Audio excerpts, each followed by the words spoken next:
La columna de esta semana la quisiera orientar retomando algunos de los argumentos que establecimos en la columna anterior, donde analizábamos el discurso del presidente argentino Milei comparado con el contexto de cómo asume la presidencia de la Cámara de Representantes la diputada Ana Olivera del Frente Amplio Comunista y un contexto de parlamento mayoritario de corte liberal de derecha que va a valorar la capacidad negociadora de Ana Olivera o por tanto del Frente Amplio también en este caso. Y por tanto confrontábamos esta mirada de una idea de democracia que caduca en su capacidad crítica, tolerante y discursiva de las contradicciones, como es en el caso de Argentina, donde el presidente Milei se autoafirma como el que tiene la verdad última y por tanto propone un tipo de pacto social para el 25 de mayo que busca atrapar, ¿sí?, en una visión de fachada democrática, pero con convicción autoritaria y que liga a la libertad a aquellos que tienen el poder acumulado y no entiende la democracia como un ampliar posibilidades para todas las personas en la condición de autonomía, no solamente de decisión política, sino social y económica. Pero lo que nos importa en esta columna es comparar este concepto de libertad bastante recortado, que termina justificando una visión de caducación de la democracia como la entendemos, en un liberalismo que hoy está en una gran tensión, arrastrado por la extrema derecha hacia visiones autoritarias, visiones regresivas, ¿sí? Y bueno, el presidente uruguayo que va a hablar, la calle Pou, el día sábado ante la Asamblea General, va a tener una centralidad como el liberalismo centra en un concepto de libertad ligada a los individuos, ¿no? Si todas las tradiciones ideológicas emancipatorias tienen que ver con la libertad. El liberalismo lo centra en el individuo, el socialismo lo centró en las condiciones sociales, la socialdemocracia en un pacto entre libertades individuales y libertades sociales, pero este siglo XXI está mostrando que la libertad entendida como crear posibilidad o quitar restricciones al ejercicio de la iniciativa entra en una confrontación bastante grande. Por tanto, el relato, el discurso del presidente Lacalle va a estar obviamente arropado por la tradición social y estatal de Uruguay, pero con una desvalorización de la importancia de dónde está el centro de la libertad.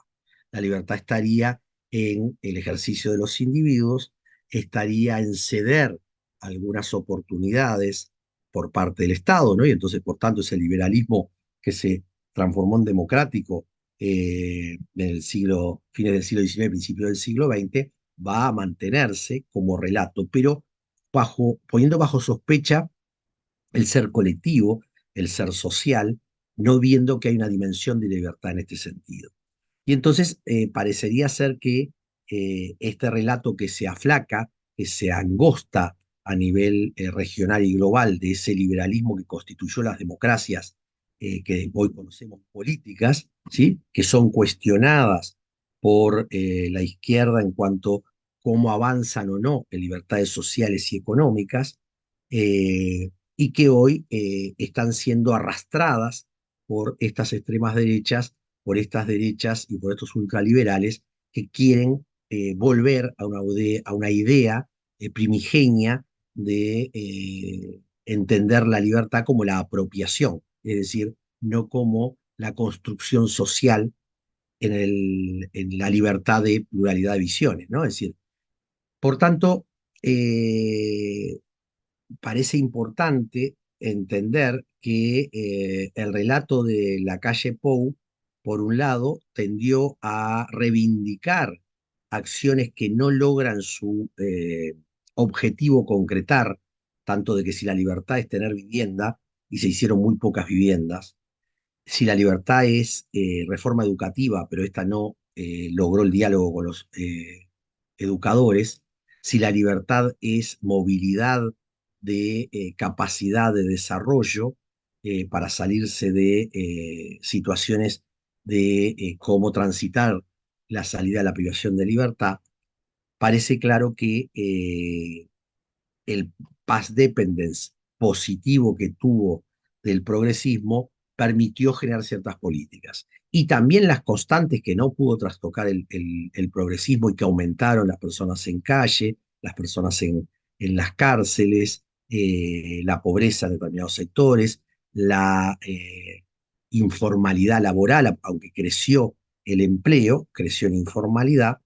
va a situar entonces la libertad nuevamente en una idea de iniciativa, de oportunidades, perdiendo lo que es cómo se construyen posibilidades estructurales para que esto se dé, ¿sí? Y no para que solo se valgan los individuos de esas oportunidades. Bien, esta tensión del liberalismo que hoy está acorralado básicamente en su tradición de liberalismo democrático, que le podemos llamar de liberalismo constitucionalista o de liberalismo institucionalista, como el que sigue de alguna manera la tradición uruguaya, está acorralado por ese ultraliberalismo que hace caducar a la democracia en todos sus avances. Y a la vez, como decíamos, una izquierda, visiones populares, que no logran convencer sobre cómo se articula la tensión entre el ser social y el ser individual para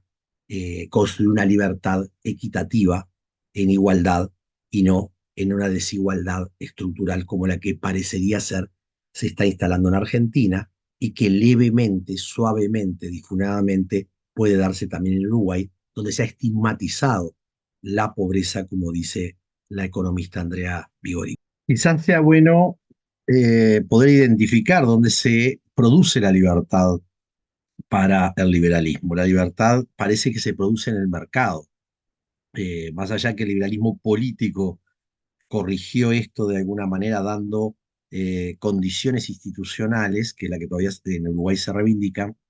en Argentina queda muy claro que para mi ley la libertad la crea el mercado, la libertad se acrecienta a través del mercado. Eh, para Uruguay, el liberalismo en su versión permeada por concepciones sociales no puede vincular la libertad exclusivamente al mercado, pero sin embargo la hace central y el resultado que se plantea como construcción de libertad tiende de alguna manera a valorar y jerarquizar lo que se desarrolla en la oferta y la demanda más que en el posibilitar. Entonces, si nosotros vemos, ahora que comenzamos las clases, la cantidad de jóvenes que ingresan a la universidad, es fruto de una política pública que construye esta posibilidad. El acceso a la educación, a la salud, a la vivienda, reclama entonces como condiciones para el ejercicio de la libertad poder posibilitar esto. Creo de que es necesario comenzar a pensar nuevamente otro tipo de economía política que ponga en diálogo Estado y mercado y sociedad para que no se deteriore aún más la idea de la libertad transformándose en algo unidimensional que termina caducando entonces la democracia.